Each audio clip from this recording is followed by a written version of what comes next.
ਵਾਹਿਗੁਰੂ ਜੀ ਕਾ ਖਾਲਸਾ ਵਾਹਿਗੁਰੂ ਜੀ ਕੀ ਫਤਿਹ। Punjabi audio book YouTube channel ਸੁਣ ਰਹੇ ਸਾਰੇ ਸਰੋਤਿਆਂ ਨੂੰ ਮੇਰੇ ਸੁਤੰਤਰ ਕੌਰ ਵੱਲੋਂ ਪਿਆਰ ਭਰੀ ਸਤਿ ਸ਼੍ਰੀ ਅਕਾਲ।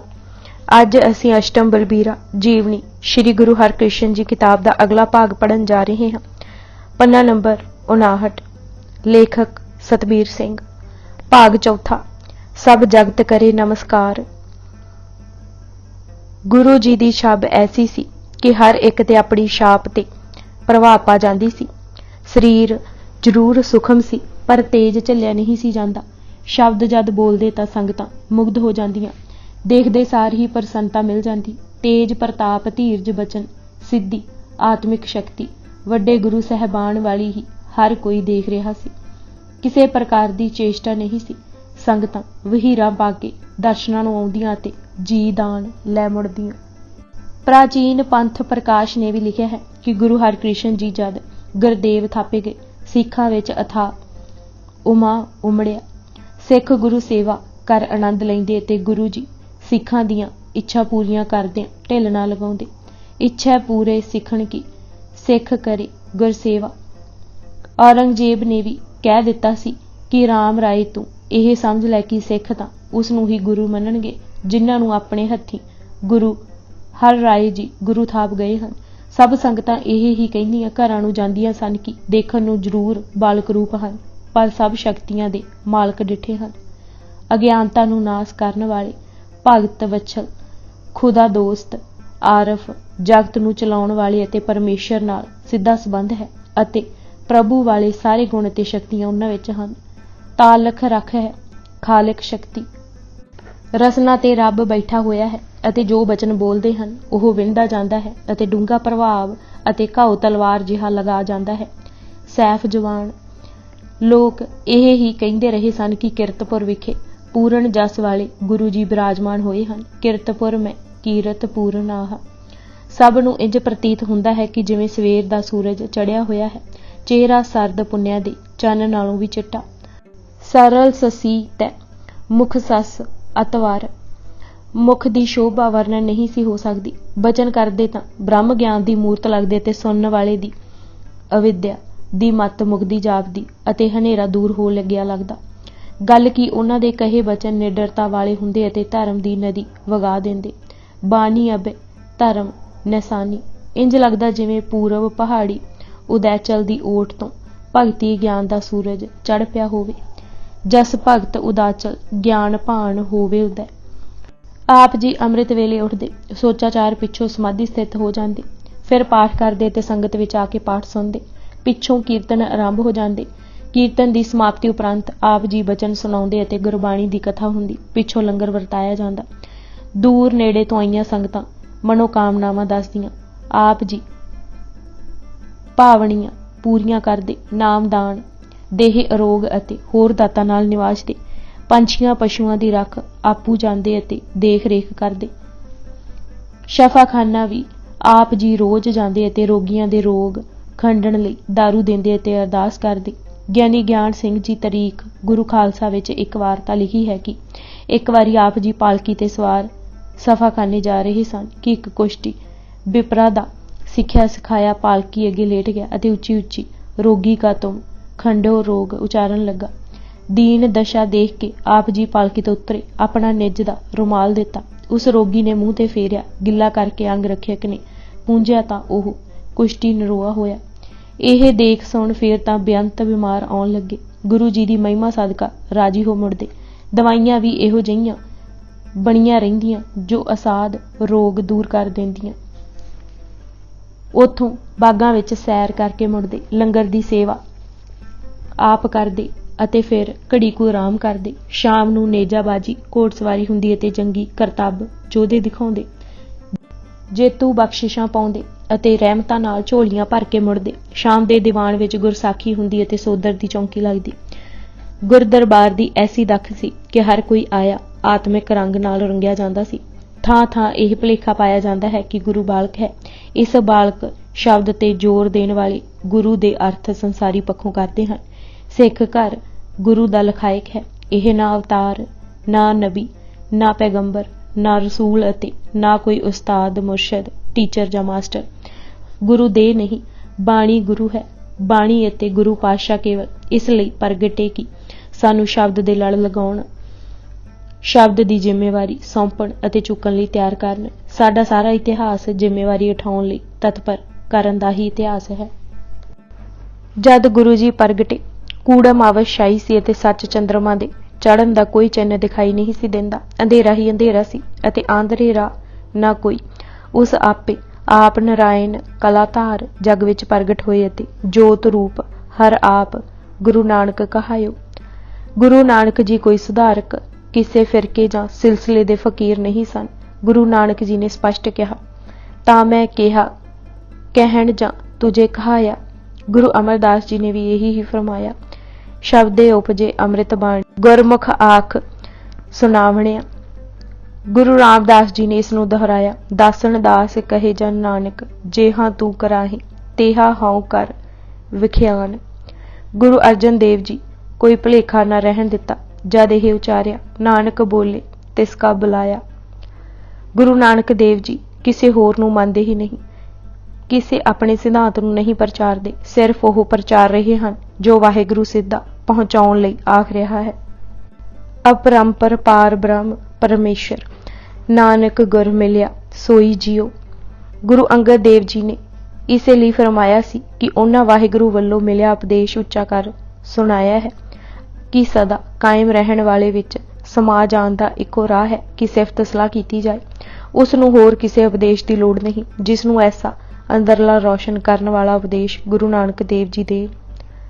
ਦੇਖਿਆ ਆਖ ਬੁਝਾਇਆ ਸਿਫਤ ਸੱਚ ਸਮੇਉ, ਤਿੰਨ ਕਿਉ ਕਿਆ ਉਪਦੇਸ਼ੀਆ ਜਿਨ ਗੁਰੂ ਨਾਨਕ ਦੇਉ। ਭਾਈ ਨੰਦ ਲਾਲ ਜੀ ਨੇ ਜੰਗਨਾਮੇ ਵਿੱਚ ਬਹੁਤ ਸੁੰਦਰ ਲਿਖਿਆ ਹੈ ਕਿ ਜਦ ਗੁਰੂ ਨਾਨਕ ਦੇਵ ਜੀ ਨੇ ਮੈਂ ਤੇਰਾ ਬੰਦਾ ਹਾਂ, ਤੇਰਾ ਗੁਲਾਮ ਹਾਂ ਕਿਹਾ ਤਾਂ ਬਾਰ-ਬਾਰ ਇਹ ਹੀ ਉੱਤਰ ਵਾਹਿਗੁਰੂ ਨੇ ਦਿੱਤਾ ਕਿ ਮੈਂ ਤੇਰੇ ਵਿੱਚ ਵਸਦਾ ਹਾਂ। ਸਿਮਰਨ ਦਾ ਰਾਹ ਇਸ ਜਹਾਨ ਨੂੰ ਵਿਖਾ। ਸਭ ਜਾਦੂਗਰ ਬਣੇ ਫਿਰਦੇ ਹਨ, ਸਿਰਫ ਕਰਾਮਾਤਾਂ ਹੀ ਦਿਖਾ ਰਹੇ ਹਨ। ਉਹਨਾਂ ਦੇ ਰਾਹ ਨੂੰ ਮੇਰੇ ਵੱਲ ਮੋੜ, ਉਹਨਾਂ ਸਭਨਾਂ ਦਾ ਮੂੰਹ ਮੇਰੇ ਧਿਆਨ ਵੱਲ ਭਵਾ ਦੇ, ਤਾਂ ਜੋ ਮੇਰੇ ਸਿਮਰਨ ਤੋਂ ਬਿਨਾਂ ਹੋਰ ਕਿਸੇ ਨੂੰ ਮਿੱਤਰ ਨਾ ਜਾਣਨ।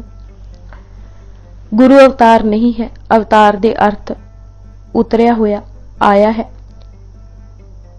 ਗੁਰੂ ਪ੍ਰਗਟ ਹੋਏ ਹਨ। ਭਾਈ ਗੁਰਦਾਸ ਜੀ ਨੇ ਬੜੀ ਸੰਭਾਲ ਵਰਤੀ ਹੈ, ਇਸੇ ਲਈ ਉਹਨਾਂ ਗੁਰੂ ਨਾਨਕ ਪ੍ਰਗਟਿਆ ਹੀ ਲਿਖਿਆ।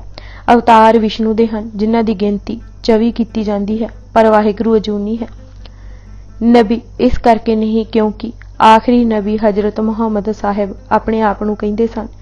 ਰਸੂਲ ਵੀ ਨਹੀਂ ਕਿਉਂਕਿ ਰਸੂਲ ਉਹ ਕੁਝ ਸਥਾਪਨ ਕਰਨਾ ਚਾਹੁੰਦਾ ਹੈ ਜੋ ਵਡੇਰੇ ਕਰ ਗਏ ਹਨ।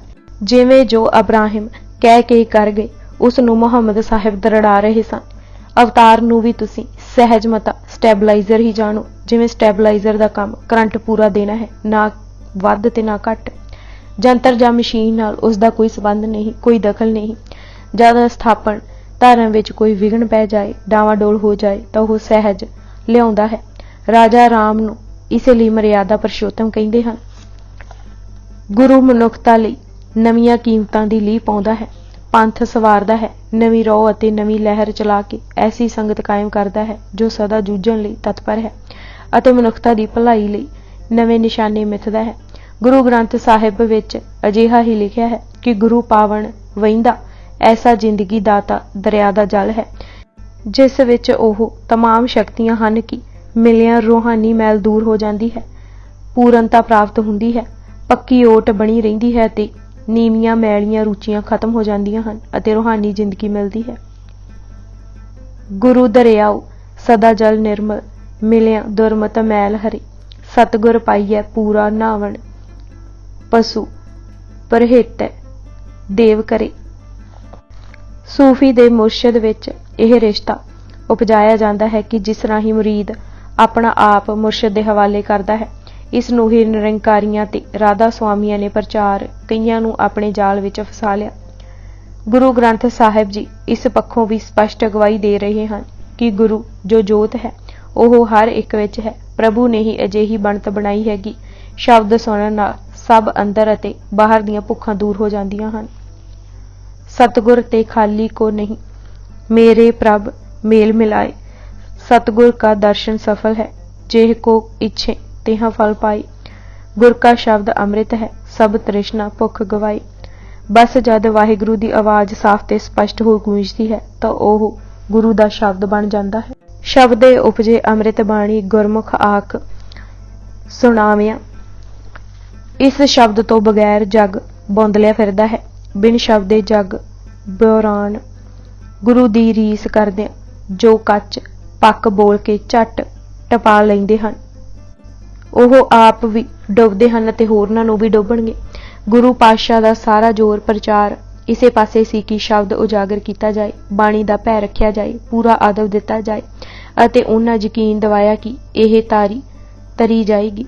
ਗੁਰੂ ਰਾਮਦਾਸ ਜੀ ਨੇ ਵਾਹਿਗੁਰੂ, ਗੁਰੂ ਅਤੇ ਸ਼ਬਦ ਨੂੰ ਖੂਬ ਨਿਖੇੜ ਅਤੇ ਫਿਰ ਉਹਨਾਂ ਦਾ ਸੰਬੰਧ ਬਿਹਾਗੜਾ ਰਾਗ ਵਿੱਚ ਦਰਸਾਇਆ ਹੈ। ਉਹ ਫਰਮਾਉਂਦੇ ਹਨ ਕਿ ਹਰੀ ਦੇ ਸੇਵਕ ਮਾਲਕ ਵਿੱਚ ਲਿਵ ਲੱਗੀ ਰਹਿਣ ਦੇ ਕਾਰਨ ਬਚ ਗਏ, ਵੱਡੇ ਭਾਗਾਂ ਵਾਲੇ ਸਨ ਕਿ ਹਰੀ ਪ੍ਰਾਪਤ ਹੋ ਗਿਆ। ਵਾਹਿਗੁਰੂ ਦਾ ਨਾਮ ਇੱਕ ਜਹਾਜ਼ ਹੈ, ਗੁਰੂ ਉਸ ਦਾ ਮਲਾਹ ਹੈ। ਸ਼ਬਦ ਦੇ ਚੱਪੂ ਨਾਲ ਉਸ ਨੇ ਸਭ ਜਗਤ ਤਾਰ ਦਿੱਤਾ ਹੈ। ਹਰ ਹਰ ਨਾਮ ਪੋਤ ਹੈ, ਮੇਰੀ ਜਿੰਦੜੀ ਗੁਰ ਖੇਵਟ ਸ਼ਬਦ ਤਰਾਇਆ ਰਾਮ। ਇਸ ਲਈ ਸਿੱਖ ਦੀ ਸਦਾ ਇਹ ਹੀ ਅਰਦਾਸ ਹੈ ਕਿ ਹਰ ਹਰ ਕਿਰਪਾ ਧਾਰ ਗੁਰ ਮੇਲ ਹੋ, ਗੁਰ ਮਿਲਿਆ ਹਰ ਉਮਾਹਾ ਰਾਮ। ਕਿਉਂਕਿ ਵਾਹਿਗੁਰੂ ਅਲਖ ਹੈ ਤੇ ਲਿਖਾਇਆ ਕੇਵਲ ਗੁਰੂ ਤੋਂ ਹੀ ਜਾਂਦਾ ਹੈ ਅਤੇ ਗੁਰੂ ਸ਼ਬਦ ਦੇ ਕੇ ਜੋ ਹੁਣ ਗੁਰੂ ਗ੍ਰੰਥ ਸਾਹਿਬ ਵਿੱਚ ਸਮਾਇਆ ਹੈ ਦਰਸ਼ਨ ਕਰਾ ਦਿੰਦਾ ਹੈ। ਇਹ ਹਰੀ ਦਾ ਚੋਜ ਹੈ, ਅਲਖ ਹੋ ਕੇ ਵੀ ਗੁਰ ਸ਼ਬਦ ਰਾਹੀਂ ਲਿਖਾ ਅਤੇ ਸਵਾਦ ਵੀ ਚਖਾ ਦਿੰਦਾ ਹੈ। ਅਲਖ ਲਿਖਾਇਆ ਗੁਰ ਤੇ ਪਾਇਆ, ਨਾਨਕ ਇਹ ਹਰ ਕਾ ਚੋਲਾ। ਕਿਸੇ ਕਰਮ ਨੂੰ ਸਿੱਖ ਘਰ ਪ੍ਰਵਾਨਗੀ ਨਹੀਂ, ਕਿਉਂਕਿ ਦਰਗਾਹ ਵਿੱਚ ਵੀ ਉਹਨਾਂ ਦੀ ਕੋਈ ਕੀਮਤ ਨਹੀਂ।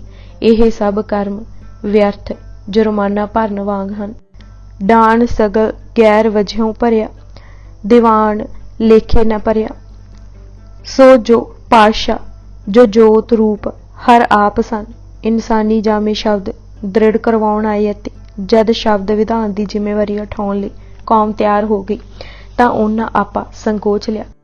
ਫਿਰ ਇਹ ਵੀ ਨਹੀਂ ਭੁੱਲਣਾ ਚਾਹੀਦਾ ਕਿ 10 ਦਾ ਹਿੰਦਸਾ ਸੰਪੂਰਨ ਹਿੰਦਸਾ ਹੈ, ਇਸ ਤੇ ਬਾਹਰ ਕਿਛ ਨਹੀਂ। ਸਭ ਲੇਖੇ 10 ਵਿੱਚ ਹੀ ਸਮਾਏ ਹਨ। ਸਭ ਤੋਂ ਪਹਿਲਾਂ ਇਹ ਭੁਲੇਖਾ ਕਿ 10 ਗੁਰੂ ਕੋਈ ਅਲੱਗ-ਅਲੱਗ ਵਿਅਕਤੀ ਹਨ। ਮੇਰੀ ਜਾਂਚ ਇਸ ਜ਼ਮਾਨੇ ਵਿੱਚ ਡਾਕਟਰ ਗੋਕਲ ਚੰਦਰ ਨਰੰਗ ਨੇ ਪਾਇਆ। ਉਸਨੇ ਆਪਣੀ ਪੁਸਤਕ ਦਾ ਨਾਂ ਟ੍ਰਾਂਸਫਰਮੇਸ਼ਨ ਆਫ ਸਿੱਖੀਜ਼ ਰੱਖਿਆ। ਇਸ ਦਾ ਭਾਵ ਸੀ ਕਿ ਪਰਿਵਰਤਨ ਹੁੰਦਾ ਰਿਹਾ ਹੈ। ਗੁਰੂ ਨਾਨਕ ਤੋਂ ਗੁਰੂ ਗੋਬਿੰਦ ਜੀ ਅਤੇ ਹੁਣ ਤੱਕ ਦਾ ਇਤਿਹਾਸ ਉਸਦੀ ਜਾਂਚੇ ਵੀ ਪਰਿਵਰਤਨ ਦਾ ਇਤਿਹਾਸ ਹੈ। ਇੱਕ ਹੋਰ ਜਾਦੂਨਾਥ ਸਰਕਾਰ ਨੇ ਤਾਂ ਇੱਥੋਂ ਤੱਕ ਲਿਖ ਦਿੱਤਾ ਕਿ ਗੁਰੂ ਨਾਨਕ ਦੇ ਸ਼ੀਤਲ ਜਲ ਦਾ ਸੋਮਾ ਗੁਰੂ ਗੋਬਿੰਦ ਸਿੰਘ ਜੀ ਦੇ ਮਾਰੂਥਲ ਵਿੱਚ ਆ ਕੇ ਸੁੱਕ ਗਿਆ, ਪਰ ਸਰ ਜੋਗਿੰਦਰ ਸਿੰਘ ਅੰਦਰਲੀ ਗੁੱਜੀ ਮਾਰੀ ਸੱਟ ਨੂੰ ਤਾੜ ਗਏ ਸਨ ਅਤੇ ਉਹਨਾਂ ਮੁੱਖਬੰਦ ਵਿੱਚ ਹੀ ਲਿਖ ਦਿੱਤਾ ਸੀ ਕਿ ਗੋਕਲ ਚੰਦ ਨਰੰਗ ਸਿੱਖ ਵਿਚਾਰਧਾਰਾ ਅੰਦਰ ਦੌੜਦੀ ਏਕਤਾ ਜਾਣ-ਬੁੱਝ ਕੇ ਨਹੀਂ ਦੇਖਦਾ। ਉਸਨੇ ਇਹ ਭੁਲੇਖੇ ਜਾਣ-ਬੁੱਝ ਕੇ ਪਾਏ ਹਨ। ਭਲਾ ਕੋਈ ਪੁੱਛੇ ਕਿ ਸੱਚ ਦਾ ਵੀ ਕਦੇ ਪਰਿਵਰਤਨ ਹੋਇਆ ਹੈ? ਜੋ ਆਦ ਸੱਚ ਹੈ ਉਹ ਹੈਸੀਪੀ ਸੱਚ ਹੈ। ਸੱਤਾ ਤੇ ਬਲਵੰਡ ਜੀ ਨੇ ਇਸ ਲਈ ਆਖਿਆ ਸੀ ਕਿ ਗੁਰੂ ਨਾਨਕ ਨੇ ਨੀਂਹ ਹੀ ਸੱਚ ਉੱਪਰ ਰੱਖੀ ਜੋ ਜੁਗੋ ਜੁਗ ਅਟਲ ਹੈ। ਸੱਚ ਕੋਟ ਸਤਾਨੀ ਨੀਂਵ ਦੇ। ਗੁਰੂ ਰਬਾਬੀਆਂ ਰਾਮ ਕਾਲੀ ਦੀਵਾਰ ਵਿੱਚ ਲਿਖਿਆ ਹੈ, ਮੈਂ ਬਦੀ ਸੱਚ ਧਰਮਸ਼ਾਲ ਹੈ। ਗੁਰੂ ਅਰਜਨ ਦੇਵ ਜੀ ਨੇ ਫਰਮਾਇਆ ਸੀ, ਕੋਈ ਤਬਦੀਲੀ, ਕੋਈ ਪਰਿਵਰਤਨ, ਕੋਈ ਮੋੜ ਜਾਂ ਟਰਨਿੰਗ ਪੁਆਇੰਟ ਕਿਧਰੇ ਨਹੀਂ, ਸਿੱਧਾ ਪੱਧਰਾ ਗਾਡੀ ਰਾਹ ਸੀ। ਭਾਈ ਕੇਸਰ ਸਿੰਘ ਨੇ ਬੰਸਾਵਾਲੀ ਨਾਮਾ ਵਿੱਚ ਲਿਖਿਆ ਸੀ, ਇਹ 10 ਜਾਮੇ ਬਾਬੇ ਹੀ ਹੈ ਧਾਰੇ, ਯਹ ਦਸੇ ਮਹਿਲ ਨਹੀਂ ਬਾਬੇ ਤੇ ਨਿਆਰੇ। ਦਸੇ ਸਾਹਿਬ ਇੱਕ ਬਾਬਾ ਕਰ ਜਾਣੋ, ਮਾਨਸ ਰੂਪ ਨਾ ਦਸਾਂ ਕੋ ਮਾਨੋ। ਮਾਨਸ ਜਾਮੇ ਮੋ ਬਾਬਾ ਹੈ ਆਇਆ, ਪਰ ਸੰਤਾਂ ਇਸ ਨੂੰ ਮਾਨਸ ਕਰ ਨਹੀਂ ਠਹਿਰਾਇਆ। ਹੈ ਆਦ ਅਨਾਦ ਤੇ ਪਰੇ, ਕਲਯੁਗ ਮਹਿ 10 ਜਾਮੇ ਹੈ, ਬਾਬਾ ਸਾਹਿਬ ਜੀ ਧਰੇ। ਗੁਰੂ ਹਰਗੋਬਿੰਦ ਜੀ ਅਤੇ ਗੁਰੂ ਹਰ ਰਾਏ ਜੀ ਦੇ ਸਮਕਾਲੀ ਮੁਹੱਸਨ ਫਾਨੀ ਨੇ ਸਿੱਖਾਂ ਵਿੱਚ ਹੁੰਦੀ ਗੱਲਬਾਤ ਨੂੰ ਆਪਣੇ ਸ਼ਬਦਾਂ ਵਿੱਚ ਲਿਖਿਆ ਹੈ। ਲੋਕੀ ਕਹਿੰਦੇ ਹਨ ਕਿ ਗੁਰੂ ਨਾਨਕ ਸੁੱਤੇ ਪ੍ਰਕਾਸ਼ ਜੋਤ ਹੈ। ਗੁਰੂ ਨਾਨਕ ਦੇਵ ਜੀ ਨੇ ਆਪਣੇ ਆਪ ਨੂੰ ਬੰਦਾ ਦਾਸ ਹੀ ਕਿਹਾ ਅਤੇ ਸਿਰਜਣਹਾਰ ਨੂੰ ਨਿਰੰਜਨ, ਜੋ ਜਿਸਮ ਜਾਂ ਦੇਹਧਾਰੀ ਨਹੀਂ, ਨਾ ਹੀ ਸਰੀਰ ਨਾਲ ਸੰਬੰਧ ਜੋੜਦਾ ਹੈ। ਸਿੱਖ ਇਹ ਕਹਿੰਦੇ ਸੁਣੀਦੇ ਹਨ कि गुरु नानक देह नहीं सन रखते, सिर्फ अपनी कुदरत सानू विखालते सन। सिख ये भी कहते हैं कि जद गुरु नानक जी ने तन त्याग्या, ਉਹ ਆਪਣੇ ਨਿਕਟੀ ਸੇਵਕ ਗੁਰੂ ਅੰਗਦ ਵਿੱਚ ਪ੍ਰਵੇਸ਼ ਕਰ ਗਏ। ਗੁਰੂ ਅੰਗਦ ਨਾਨਕ ਦਾ ਹੀ ਨਾਮ ਹੈ। ਉਪਰੰਤ ਗੁਰੂ ਅੰਗਦ ਦੇਵ ਜੀ ਪਰਲੋਕ ਭਿਆਨੇ ਸਮੇਂ ਗੁਰੂ ਅਮਰਦਾਸ ਜੀ ਦੇ ਜਾਮੇ ਵਿੱਚ ਉਸੇ ਤਰ੍ਹਾਂ ਸਮਾ ਗਏ। ਉਹ ਉਸੇ ਢੰਗ ਨਾਲ ਗੁਰੂ ਰਾਮਦਾਸ ਜੀ ਦੇ ਬਦਨ ਵਿੱਚ ਬਿਰਾਜ ਗਏ ਅਤੇ ਗੁਰੂ ਰਾਮਦਾਸ ਜੀ ਇਸੇ ਵਿਧੀ ਹੀ ਗੁਰੂ ਅਰਜਨ ਦੇਵ ਜੀ ਨਾਲ ਇੱਕਮਿਕ ਹੋ ਗਏ। ਸਿੱਖ ਹਰ ਕਿਸੇ ਗੁਰੂ ਨੂੰ ਮਹਿਲ ਨਾਮ ਦਿੰਦੇ ਹਨ, ਜਿਵੇਂ ਮਹਿਲਾ ਪਹਿਲਾ ਨਾਨਕ, ਮਹਿਲਾ ਦੂਜਾ ਅੰਗਦ। ਇਸੇ ਤਰ੍ਹਾਂ ਪੰਜਵੇਂ ਮਹਿਲ ਤੱਕ ਉਹ ਗੁਰੂ ਅਰਜਨ ਕਹਿਲਾਏ। ਇਹ ਵੀ ਕਹਿੰਦੇ ਹਨ, ਜੋ ਗੁਰੂ ਅਰਜਨ ਦੇਵ ਜੀ ਨੂੰ ਸਹੀ ਬਾਬਾ ਨਾਨਕ ਨਹੀਂ ਜਾਣਦਾ, ਉਹ ਮਨਮੁਖ ਭਾਵ ਕਾਫਰ ਹੁੰਦਾ ਹੈ। ਗੁਰੂ ਗੋਬਿੰਦ ਸਿੰਘ ਜੀ ਨੇ ਆਪੂ ਵੀ ਇਹ ਹੀ ਉਚਾਰਿਆ ਕਿ ਥੋੜ੍ਹੀ ਅਤੇ ਘੱਟ ਅਕਲ ਵਾਲੇ ਹੀ ਗੁਰੂ ਨਾਨਕ ਦੇਵ ਜੀ ਅਤੇ ਉਹਨਾਂ ਨੂੰ ਭਿੰਨ ਭਿੰਨ ਜਾਣਦੇ ਹਨ। ਜਿਨ੍ਹਾਂ ਇੱਕ ਕਰ ਜਾਣਿਆ, ਉਹਨਾਂ ਹੀ ਠੀਕ ਗੱਲ ਸਮਝੀ ਹੈ। ਇੰਦੂ ਭੂਸ਼ਣ ਬੈਨਰਜੀ ਨੇ ਇਹ ਲੇਖ ਲਿਖ ਕੇ ਗੱਲ ਮੁਕਾਉਣੀ ਚਾਹੀ ਕਿ ਜੇ ਪਰਿਵਰਤਨ ਨਹੀਂ ਤਾਂ ਵਿਕਾਸ ਜ਼ਰੂਰ ਹੋਵੇਗਾ। ਉਹਨਾਂ ਸਿੱਖ ਇਤਿਹਾਸ ਦੀ ਚਲਦੀ ਧਾਰਾ ਨੂੰ ਵਿਕਾਸ ਕਿਹਾ। ਇਹ ਵੀ ਇੱਕ ਸੱਟ ਸੀ ਜੋ ਬੈਨਰਜੀ ਨੇ ਮਾਰਨੀ ਚਾਹੀ। ਇਹ ਇੱਕ ਪੱਖੋਂ ਗੁਰੂ ਨਾਨਕ ਦੇਵ ਜੀ ਦੇ ਵਿਚਾਰਾਂ, ਹੁਕਮਾਂ, ਸਿਧਾਂਤਾਂ ਨੂੰ ਪੋਲਾ, ਕੱਚਾ, ਅਣਘੜਿਆ ਕਹਿਣ ਤੁਲ ਸੀ। ਉਸ ਲਿਖਿਆ ਵੀ ਸੀ ਕਿ ਗੁਰੂ ਨਾਨਕ ਨੇ ਕੋਈ ਜੰਝੂ ਪਹਿਨਣ ਦੀ ਨਿਖੇਧੀ ਨਹੀਂ ਕੀਤੀ। ਉਹਨਾਂ ਵਰਨ ਆਸ਼ਰਮ ਦੇ ਸਿਧਾਂਤ ਤੇ ਵੀ ਕੋਈ ਚੋਟ ਨਹੀਂ ਮਾਰੀ। ਇਹ ਸਭ ਪਿੱਛੋਂ ਦੀਆਂ ਗੱਲਾਂ ਹਨ। ਭਲਾ ਕੋਈ ਪੁੱਛੇ ਕਿ ਜਦ ਦਰਵਾਜ਼ਾ ਖੁੱਲ੍ਹਦਾ ਹੈ ਤਾਂ ਪ੍ਰਕਾਸ਼ ਕੀ ਹੌਲੀ ਹੌਲੀ ਹੁੰਦਾ ਹੈ ਜਾਂ ਇੱਕ ਵਾਰੀ ਹੀ? ਦੀਵੇ ਬਲਦੇ ਸਾਰ ਹਨੇਰਾ ਉੱਡ ਜਾਂਦਾ ਹੈ। ਸ਼ੇਰ ਗਰਜਨ ਸਾਰ ਹੀ ਹਿਰਨ ਨੱਸ ਜਾਂਦੇ ਹਨ। ਨਾ ਇਹ ਪਰਿਵਰਤਨ ਦਾ ਇਤਿਹਾਸ ਹੈ, ਨਾ ਵਿਕਾਸ ਦਾ। ਇਹ ਤਾਂ ਜ਼ਿੰਮੇਵਾਰੀ ਉਠਾਉਣ ਲਈ ਜ਼ਿੰਮੇਵਾਰੀ ਪੈਦਾ ਕਰਨ ਦਾ ਇਤਿਹਾਸ ਹੈ। ਪ੍ਰਿੰਸੀਪਲ ਤੇਜਾ ਸਿੰਘ ਨੇ ਇਸੇ ਲਈ ਸਿੱਖ ਇਤਿਹਾਸ ਨੂੰ ਗਰੋਥ ਆਫ ਰਿਸਪੌਂਸਿਬਿਲਿਟੀ ਇਨ ਸਿੱਖੀਜ਼ ਕਿਹਾ ਹੈ। ਜਦ ਕੌਮਾਂ ਜ਼ਿੰਮੇਵਾਰ ਹੋ ਜਾਂਦੀਆਂ ਹਨ ਤਾਂ ਉਹਨਾਂ ਨੂੰ ਲਿਖਤੀ ਰੂਪ ਵਿੱਚ ਵਿਧਾਨ ਮਿਲਦਾ ਹੈ। ਗੁਰੂ ਪਾਤਸ਼ਾਹ ਸਾਨੂੰ ਸ਼ਬਦ ਦੀ ਜ਼ਿੰਮੇਵਾਰੀ ਗੁਰੂ ਗ੍ਰੰਥ ਸਾਹਿਬ ਦੇ ਵਿਧਾਨ ਦੇ ਰੂਪ ਵਿੱਚ ਸੌਂਪਣਾ ਚਾਹੁੰਦੇ ਸਨ। ਪਹਿਲਾਂ ਉਹਨਾਂ ਨੇ ਆਪੂ ਸ਼ਬਦ ਕਮਾ, ਅਦਬ ਰੱਖ ਅਤੇ ਆਦਰ ਦਰਸਾ ਕੇ ਪ੍ਰਗਟਾਇਆ। ਫਿਰ ਸਿੱਖਾਂ ਕੋਲੋਂ ਆਸ ਕੀਤੀ ਕਿ ਉਹ ਅਜਿਹਾ ਹੀ ਕਰਨਗੇ। ਆਦਿ ਗੁਰੂ ਗ੍ਰੰਥ ਸਾਹਿਬ ਦਾ ਪ੍ਰਕਾਸ਼ ਪਹਿਲੀ ਵਾਰੀ ਭਾਦੋ ਸੁਦੀ ਪਹਿਲੀ ਸੰਮਤ 1661 ਨੂੰ ਹਰਿਮੰਦਰ ਸਾਹਿਬ ਕੀਤਾ ਗਿਆ।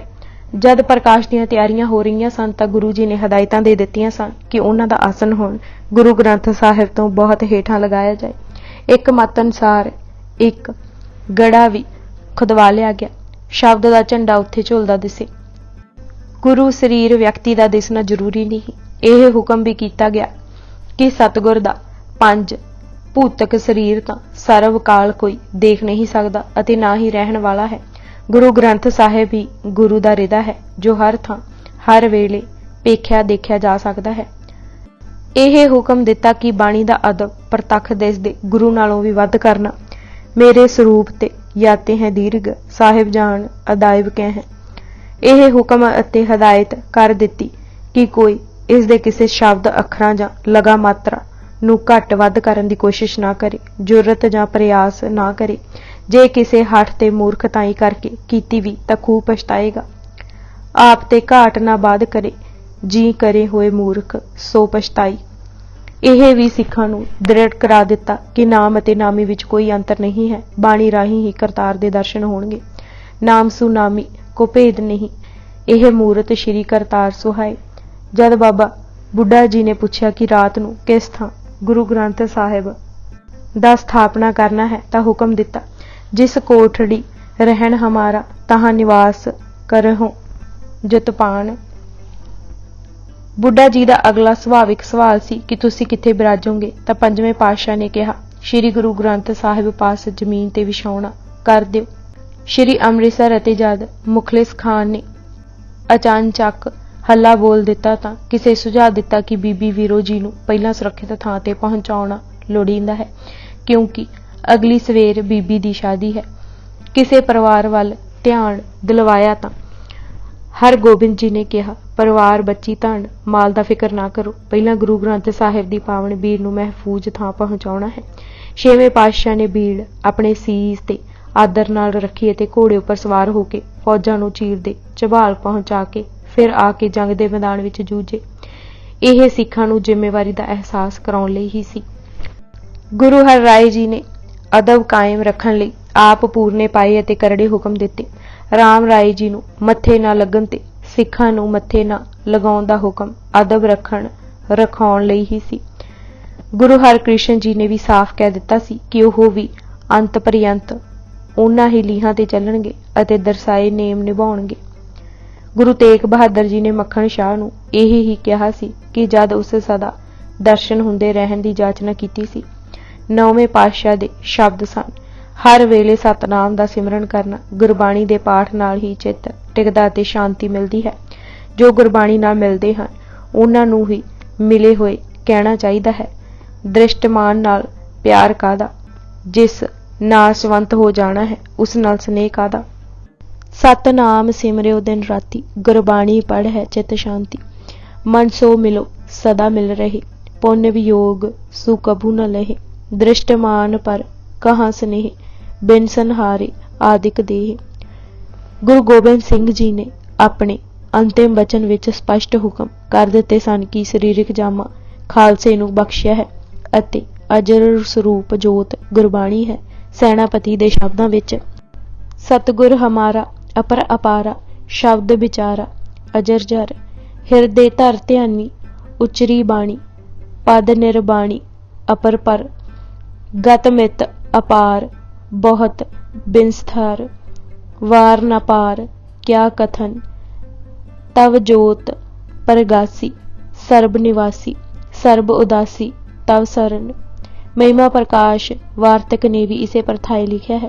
गुरु गोबिंद सिंह हुक्म हुआ अब हमारा जाहिरा रूप गुरु ग्रंथ साहिब जानना। जिसने मेरे से बात करनी होए तो आद गुरु ग्रंथ साहिब का पाठ करना मेरे से बात होवेगी। भाई नंद लाल जी ने भी इसे ख्याल की व्याख्या की है।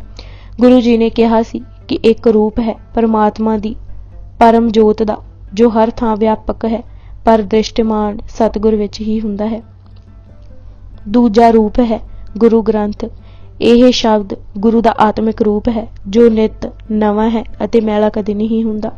तीजा रूप ओह गुरु सिख हन जो दिन रात गुरबाणी विच रते हुए गुरबाणी अनुसार ही जीवन बतीत करते हैं।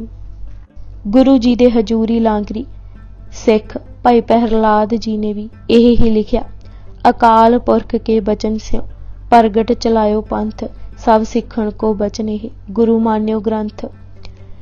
भाई चोपा सिंह ने आग्या गुरु ग्रंथ साहिब की मननी का जिक्र किया है। गुरबिलास पातशाही छेवीं कृत सोहन सिंह ने दसम पिता के ज्योति जोत समाउण के तकरीबन 8 साल 7 महीने बाद चौथे अध्याय विच लिखिया, मम आग्या सब ही सुनो सत बात निर्धारा, गुरु ग्रंथ सब मान्यो भेद न को विचारा। गुरु ग्रंथ कलयुग भयो श्री गुरु रूप समान, 10 पातशाहियां रूप है गुरु ग्रंथ जी जान।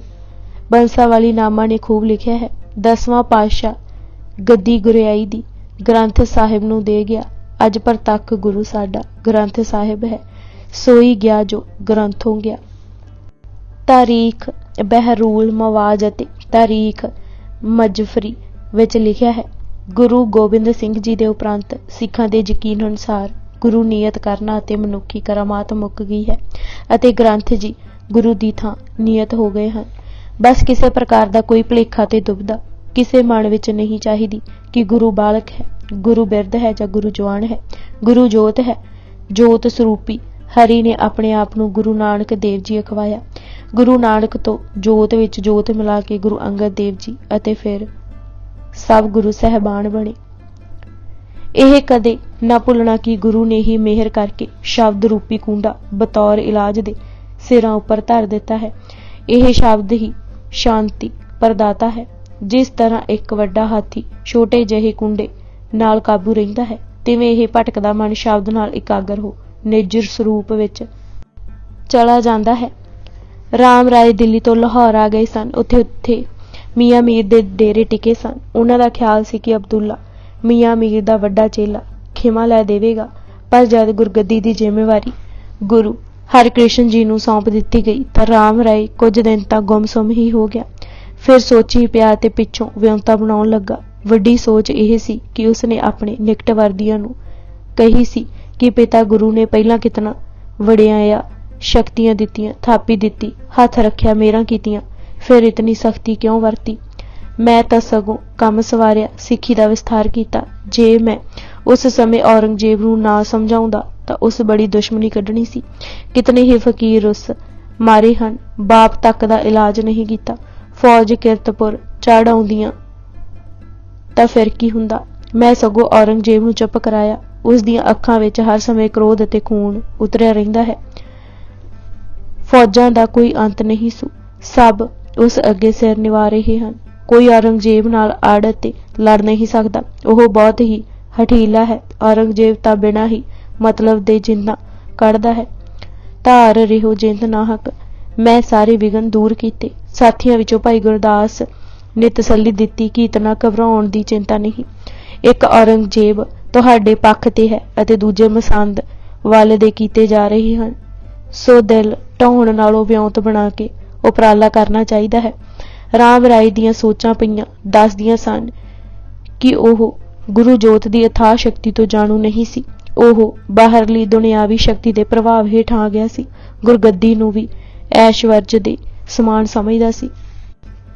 कई मसंदां नूं उस लालच दे दूरवर्ती इलाकिਆਂ ਵਿੱਚ ਭੇਜਿਆ कि ਉਹ ਸਿੱਖਾਂ ਨੂੰ ਕਹਿਣ ਕਿ ਆਤਮਿਕ ਅਤੇ ਜਗਤ ਦੀਆਂ ਸ਼ਕਤੀਆਂ ਦਾ ਮਾਲਕ ਰਾਮ ਰਾਏ ਹੈ। ਕਿਰਤਪੁਰ ਨਾ ਜਾਣ, ਰਾਮ ਰਾਏ ਪਾਸ ਹੀ ਪੁੱਜਣ। ਗੁਰੂ ਹਰ ਰਾਏ ਜੀ ਬੈਕੁੰਠ ਪਿਆਨੇ ਵੇਲੇ ਗੱਦੀ ਰਾਮ ਰਾਏ ਨੂੰ ਦੇ ਗਏ ਸਨ।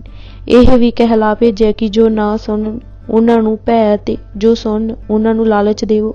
ਰਾਮ ਰਾਏ ਨੇ ਮੁਖੀ ਸਿੱਖਾਂ ਅਤੇ ਸੰਗਤਾਂ ਨੂੰ ਕੀਮਤੀ ਵਟਾਵਾਂ ਵੀ ਭੇਜੀਆਂ। ਮਸੰਦਾਂ ਨੇ ਵੀ ਰਾਮ ਰਾਏ ਨੂੰ ਯਕੀਨ ਦਿਵਾਇਆ ਕਿ ਉਹ ਐਸਾ ਭੜਥੂ ਪਾਉਣਗੇ ਕਿ ਸਭ ਉਸ ਪਾਸੇ ਚਲੇ ਆਉਣਗੇ। ਗੁਰੂ ਬਣਾਵਣ ਹਮਾਰੇ ਬਸ ਹੈ। ਇਹ ਕਈ ਮਸੰਦਾਂ ਦਾ ਤਾਂ ਤਕੀਆ ਕਲਾਮ ਸੀ। ਉਹ ਬੋਲ ਵਿਗਾੜ ਇਹ ਵੀ ਕਹਿੰਦੇ ਸੁਣੀਂਦੇ ਸਨ ਕਿ ਆਪਣੇ ਚੋਲੇ ਦੀ ਇੱਕ ਬਾਂਹ ਹਿਲਾ ਕੇ ਜਿਸ ਨੂੰ ਚਾਹੁਣ ਹਟਾ ਕੇ ਦੂਜਾ ਬਿਠਾਲ ਸਕਦੇ ਹਨ। ਕੁਝ ਨੇ ਤਾਂ ਇਹ ਵੀ ਮਤਾ ਪਕਾਇਆ ਲੱਗਦਾ ਹੈ ਕਿ ਜੋ ਸਾਡੇ ਅਧੀਨ ਚੱਲੇਗਾ ਉਸੇ ਨੂੰ ਗੁਰੂ ਮੰਨ ਅਤੇ ਮਨਾਵਾਂਗੇ। ਮਸੰਦਾਂ ਦੇ ਸਾਰੇ ਭੁਲੇਖੇ ਦੂਰ ਹੋ ਗਏ ਜਦ ਸਿੱਖਾਂ ਨੇ ਮੂੰਹ ਤੱਕ ਨਾ ਲਗਾਇਆ। ਕਈ ਥਾਂ ਉਹਨਾਂ ਕਾਰਪੇਟਾ ਤਾਂ ਇਕੱਠੀ ਕਰ ਲਈ, ਪਰ ਜਦ ਰਾਮ ਰਾਏ ਦਾ ਨਾਂ ਲਿਆ ਤਾਂ ਸਿੱਖ ਭੜਕ ਉੱਠੇ। ਸਿੱਖਾਂ ਨੇ ਮਸੰਦਾਂ ਨੂੰ ਕਿਹਾ ਕਿ ਜਿੱਧਰੋਂ ਆਏ ਹੋ ਉੱਧਰ ਹੀ ਚਲੇ ਜਾਓ, ਭੇਟਾ ਵੀ ਅਸੀਂ ਆਪ ਪਹੁੰਚਾ ਲਵਾਂਗੇ। ਗੁਰੂ ਘਰ ਦੀ ਨਿਰਾਲੀ ਰੀਤ ਉਹ ਜਾਣਦੇ ਹਨ। ਇੱਥੇ ਨਿਮਰਤਾ ਨੂੰ ਹੀ ਫਲ ਲੱਗਦਾ ਹੈ। ਹੰਕਾਰੀ ਨੂੰ ਕਦੇ ਗੁਰੂ ਜੀ ਨੇ ਮੱਥੇ ਨਹੀਂ ਲਗਾਇਆ। ਗੁਰੂ ਅੰਗਦ ਦੇਵ ਜੀ ਨੂੰ ਹੁਕਮ ਮੰਨਣ ਕਰਕੇ ਗੁਰੂ ਅਮਰਦਾਸ ਜੀ ਨੂੰ ਸੇਵਾ ਕਰ, ਗੁਰੂ ਰਾਮਦਾਸ ਜੀ ਨੂੰ ਲੋਕ ਕੁਲ ਲਾਜ ਤਜਿਆ, ਗੁਰੂ ਅਰਜਨ ਦੇਵ ਜੀ ਨੂੰ ਪੁੱਤਰ ਪੁਣੇ ਦਾ ਮਾਣ ਗਵਾਇਆ ਗੁਰਗੱਦੀ ਮਿਲੀ ਸੀ। ਪ੍ਰਿਥੀ ਚੰਦ ਤੇ ਮਹਾਦੇਵ ਨੇ ਕਿਤਨੀ ਕੋਸ਼ਿਸ਼ ਕੀਤੀ ਸੀ, ਪਰ ਸੰਗਤਾਂ ਕਰਨਹਾਰ ਗੁਰੂ ਅਰਜਨ ਦੇਵ ਜੀ ਦੇ ਪਿੱਛੇ ਲੱਗੀਆਂ ਸਨ। ਫਿਰ ਧੀਰਮਲ ਨੇ ਕਿਤਨਾ ਰੌਲਾ ਪਾਇਆ ਸੀ, ਉਸ ਦਾ ਕੀ ਬਣਿਆ? ਰਾਮ ਰਾਏ ਨੂੰ ਜਾ ਕੇ ਸਮਝਾਓ ਕਿ ਖਿਮਾ ਮੰਗੇ। ਸਿੱਖਾਂ ਹਰ ਥਾਂ ਇਹ ਹੀ ਉੱਤਰ ਦਿੱਤਾ ਕਿ ਉਹ ਹੀ ਗੁਰਦਾਤਾ ਹੈ ਜਿਸ ਨੂੰ ਗੁਰੂ ਹਰ ਰਾਏ ਜੀ ਥਾਪ ਗਏ ਹਨ। ਮਸੰਦਾਂ ਦੀਆਂ ਕੁਚੀਲ ਚਾਲਾਂ ਦਾ ਸ਼ੋਅ ਮਹਾਰਾਜ ਤੱਕ ਪੁੱਜ ਰਹੀ ਸੀ। ਇਹ ਵੀ ਖਬਰਾਂ ਪੁੱਜ ਰਹੀਆਂ ਸਨ ਕਿ ਕਾਰਪੇਟਾ ਮਸੰਦ ਉਗਰਾ ਕੇ ਜਾਂ ਨਿਜ ਲਈ ਵਰਤ ਰਹੇ ਹਨ ਜਾਂ ਰਾਮ ਰਾਏ ਨੂੰ ਦੇ ਆਉਂਦੇ ਹਨ। ਕਈ ਮਸੰਦ ਤਾਂ ਧਨ ਪਾ ਮੰਦਪੀ ਅਤੇ ਪਰਤਾਨੀ ਗਾਮੀ ਹੋ ਗਏ ਸਨ। ਗੁਰੂ ਹਰਕ੍ਰਿਸ਼ਨ ਜੀ ਨੇ ਸਮੇਂ ਨੂੰ ਸੰਭਾਲਿਆ ਹੁਕਮਨਾਮੇ ਭੇਜੇ। ਪਾਕਪਟਨ ਦੀ ਸੰਗਤ ਦੇ ਨਾਮ ਲਿਖੇ ਹੁਕਮਨਾਮੇ ਤੋਂ ਸਪਸ਼ਟ ਹੈ ਕਿ ਗੁਰੂ ਮਹਾਰਾਜ ਨੇ ਪਹਿਲਾਂ ਹੀ ਹੁਕਮਨਾਮੇ ਜਾਰੀ ਕਰ ਦਿੱਤੇ ਸਨ ਕਿ ਹੁਣ ਕਾਰਪੇਟਾ ਮਸੰਦਾਂ ਹੱਥ ਨਹੀਂ ਭੇਜਣੀ ਅਤੇ ਉਹਨਾਂ ਨੂੰ ਨਹੀਂ ਦੇਣੀ।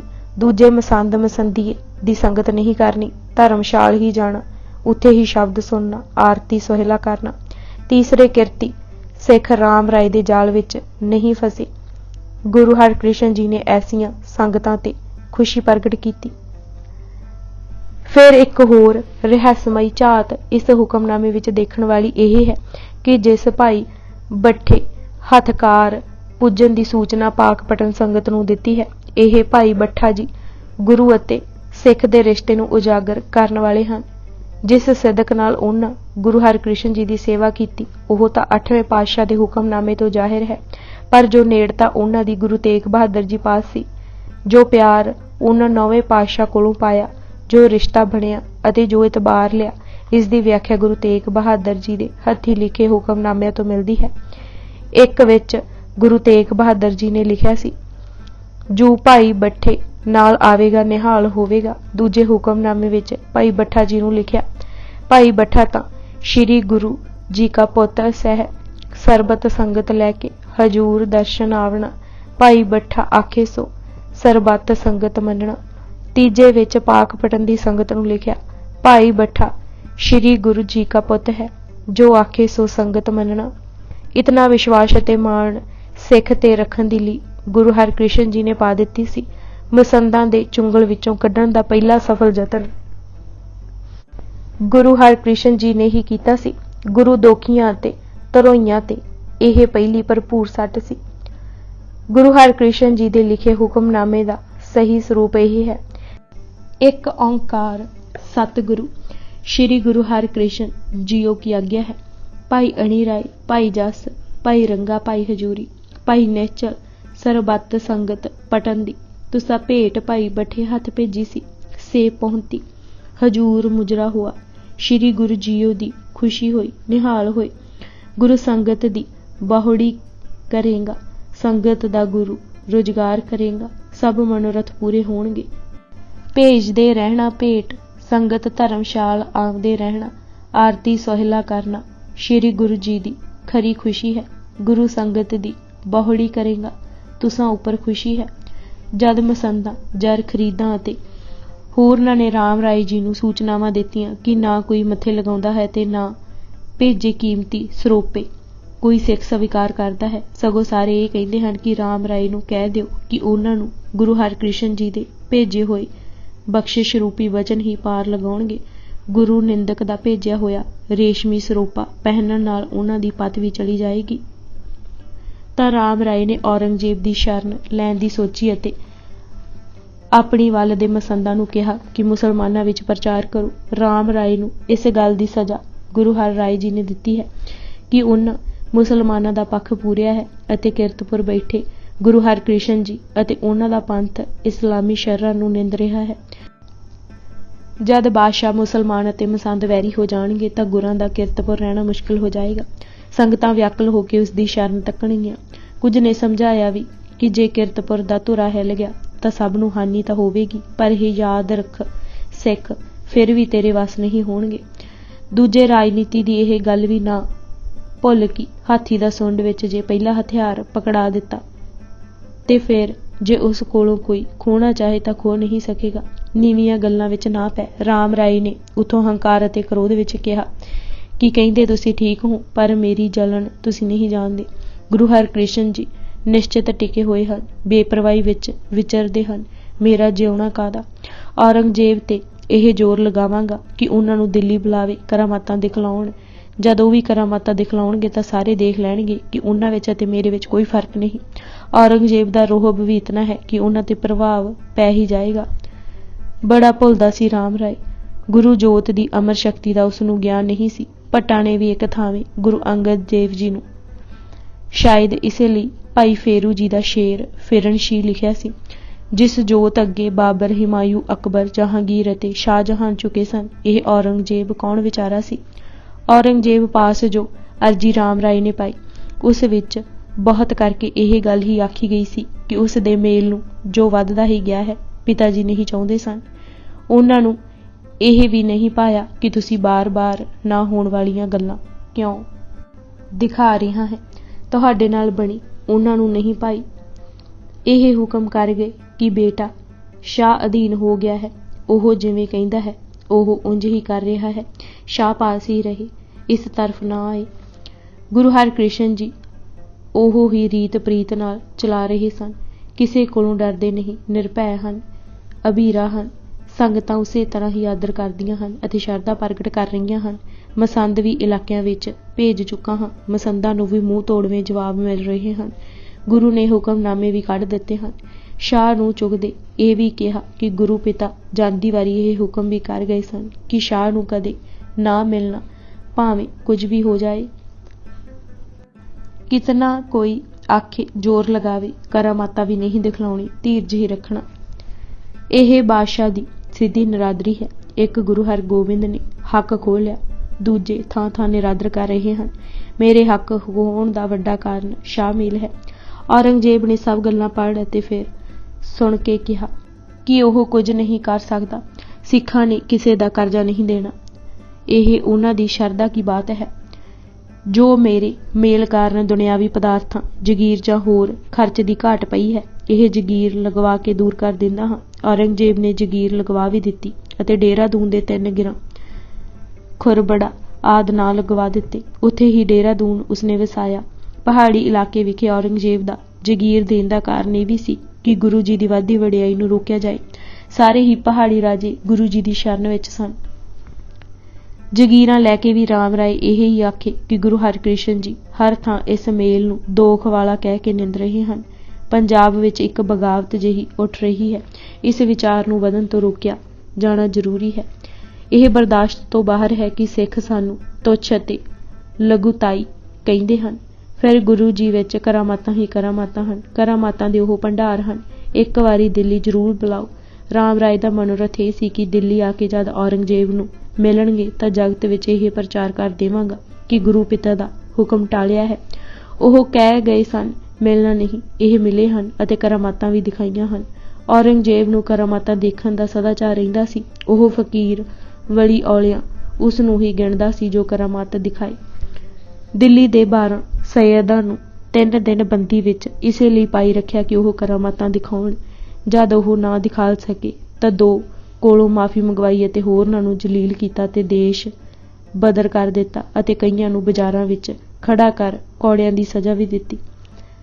ਇੱਕ ਅੰਦਾਜ਼ੇ ਮੁਤਾਬਿਕ ਉਸ ਸਮੇਂ 8 ਲੱਖ ਤਾਂ ਮੁਸਲਮਾਨ ਫਕੀਰ ਹੀ ਥਾਂ ਥਾਂ ਭੌਂ ਰਹੇ ਸਨ ਅਤੇ ਸਾਧੂ ਅਤੇ ਸਾਧ ਭੇਖਾਂ ਦੇ ਤਕਰੀਬਨ 12 ਲੱਖ ਰਮ ਤੇ ਵਿਚਰ ਰਹੇ ਸਨ। ਗਣੇਸ਼ ਦਾਸ ਵਡੇਰਾ ਦੇ ਲਿਖੇ ਅਨੁਸਾਰ ਔਰੰਗਜ਼ੇਬ ਨੇ ਫਕੀਰਾਂ ਦੀ ਪਰਖ ਹੀ ਕਰਾਮਾਤ ਦਿਖਾਉਣਾ ਰੱਖੀ ਹੋਈ ਸੀ। ਰਾਮ ਰਾਏ ਨਾਲ ਔਰੰਗਜ਼ੇਬ ਨੇ ਇਸ ਕਾਰਨ ਮੇਲ ਕਰ ਲਿਆ ਕਿ ਉਹ ਕਰਾਮਾਤੀ ਹੈ। ਗੁਰੂ ਹਰਕ੍ਰਿਸ਼ਨ ਜੀ ਦੇ ਔਰੰਗਜ਼ੇਬ ਤਰਲੇ ਲੈਂਦਾ ਰਿਹਾ ਅਤੇ ਗੁਰੂ ਤੇਗ ਬਹਾਦਰ ਜੀ ਨੂੰ ਵੀ ਇਹ ਹੀ ਕਿਹਾ ਸੀ।